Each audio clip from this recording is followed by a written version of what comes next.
Welcome to my channel.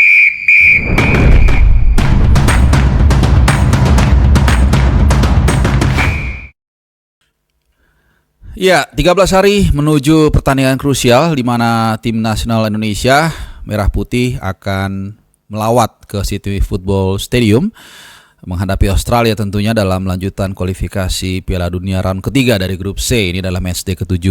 Nah, di tengah-tengah persiapan yang sudah semakin dekat, ya tim nasional kita diterpa berita kabar yang kurang mengenakan, di mana saat gua nonton Europa League dan juga Conference League, ada satu pertandingan yang memang gua tonton, yaitu FC Copenhagen yang menjamu Chelsea, dan di pertandingan tersebut Kevin Dix, bek kanan tim nasional kita, yang juga kebetulan dalam video gua terakhir itu gua bahas juga nih soal persaingan di sisi kanan pertahanan Indonesia. Dan Kevin Dix ya harus meninggalkan lapangan lebih cepat. Ya, dia meninggalkan lapangan sekitar menit 77 setelah mengalami cedera. Nah, cederanya seperti apa? Memang ini cukup mengkhawatirkan seperti yang gue bilang tadi. Jadi saat sebenarnya ini tidak sengaja ya, ketika dia berebutan bola dengan bek kanan dari Chelsea, yaitu Trevor Chalobah, kemudian dia nggak sengaja nginjek kakinya Chalobah dan kemudian ya pokoknya terkilir lah gitu ya ankle-nya. Dan buat kalian yang pernah mengalami ankle ya, kaki kiri ataupun kanan, pasti ngerasain bagaimana sakitnya ketika kita mengalami masalah di ankle ya, atau ankle lah begitu. Itu rasanya panas ya, panas. Kemudian dalam beberapa menit, mungkin sekitar 20 menit atau setengah jam, itu nanti dia akan membesar seperti telur asin begitu ya di area ankle-nya. Dan ini tentunya membuat juga pasti Patrick Kluivert, mungkin tim kepelatihannya, mungkin bukan Patrick Kluivert, bisa juga Alex Pastoor yang sedang menonton pertandingan ini, pasti khawatir ya. Karena kalau dari yang gua baca dari teman juga yang kebetulan berprofesi sebagai dokter, kalau memang benar-benar ankle ya, karena dia katanya cedera biasa aja ankle itu minimal 2 minggu. Ya, gue juga pernah mengalami ankle, kaki kiri kaki kanan itu bahkan lebih dari situ ya. Tapi anggaplah perawatan di Denmark itu mungkin jauh lebih baik. Jadi ya mungkin ya sekitar 2 minggu juga gitu. Dan ini akan berkejaran dengan waktu karena hanya selisih 13 hari dari hari ini, hari Jumat tanggal 7 Maret sampai dengan nanti tanggal 20 Maret kita menghadapi Australia. Jadi waktunya sangat singkat sekali. Tentunya kita nggak tahu ya apakah tim dokter, tim medis dari Copenhagen atau dari Denmark atau dari manapun itu bisa ya memastikan cedera ankle-nya itu pulih lebih cepat dari biasanya. Nah, ini jujur gue nggak tahu karena ini bukan area gue, bukan area kita, kecuali mungkin ada teman-teman subscriber di sini yang dokter yang mungkin bisa memberikan penjelasan. Tapi setahu gue itu nggak seminggu lah, lebih dari seminggu. Yang gue tahu malah 2 minggu paling sedikit ya, karena gue juga pernah mengalami, walaupun penanganannya nggak mungkin yang di Indonesia ini nggak secanggih di sana, kita nggak tahu ya. Yang pasti ini sebuah, kalau memang benar-benar Kevin Dix tidak bisa diikutsertakan oleh Patrick Kluivert ke Sydney, ini merupakan kerugian besar buat kita.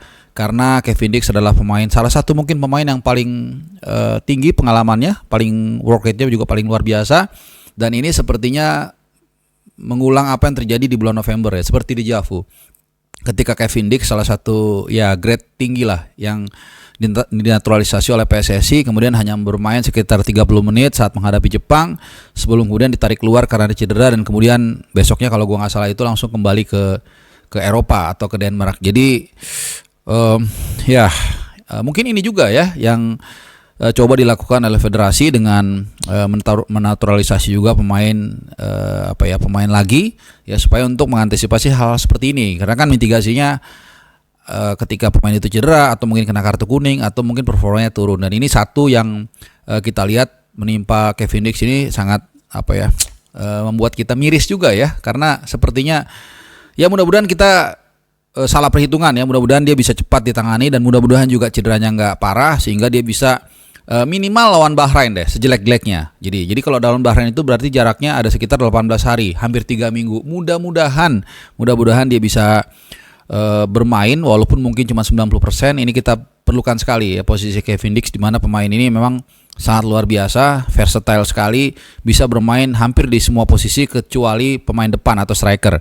Ya, berulang kali gue mengatakan kemarin pun dia bermain sebagai CB tengah ya dalam formasi 3 back.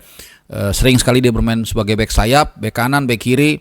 CB kiri, CB tengah, CB kanan, bahkan juga defensive midfielder, ML dan MR. Jadi ya kita tunggu aja bagaimana perkembangan peran cedera dari Kevin Dix yang tentunya timnya pun kalah ya 1-2 dari Chelsea dan kita akan tunggu ya siapa akan menggantikan posisi Kevin Dix di sana karena kita nggak tahu ya sebenarnya di tim kepelatihan itu akan memproyeksikan dia di posisi mana karena bisa aja dia diproyeksikan di posisi double pivot bersama dengan Ivar Jenner atau bisa juga dia akan menggantikan posisi Justin Hubner sebagai CB kiri ya. Jadi tapi dengan kondisi terakhir artinya yang tadinya mungkin hanya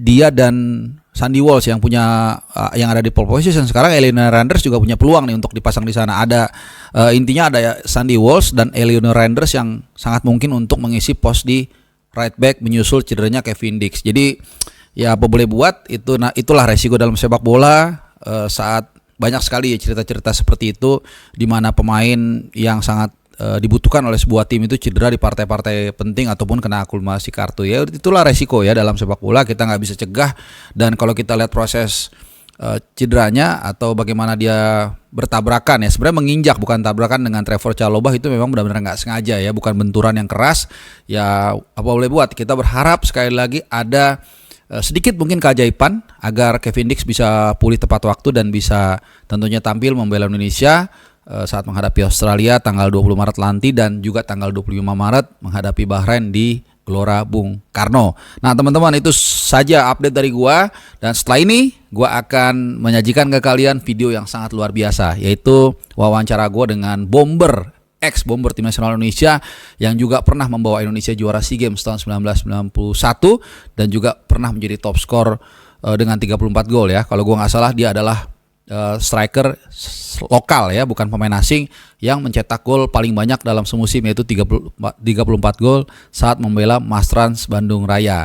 Nah siapa sosok tersebut mungkin sebagian dari kalian sudah tahu sudah mengendus ngelihat di postingan IG gua yang pasti stay tune terus di channel Bung Harpa. Jangan lupa ini yang paling penting nih nyalakan loncengnya supaya kalau ada video-video gue yang terbaru seperti ini yang memang kadang-kadang uploadnya nggak kenal waktu atau apapun itu kalian tidak ketinggalan. Alright teman-teman semua, terima kasih. Mudah-mudahan video ini bisa memberikan insight buat kalian dan mudah-mudahan juga kalau kalian mungkin lagi sahur atau mungkin sedang apapun itu aktivitas kalian, semoga kalian diberikan kesehatan dan sampai jumpa di video gue yang lainnya. Adios.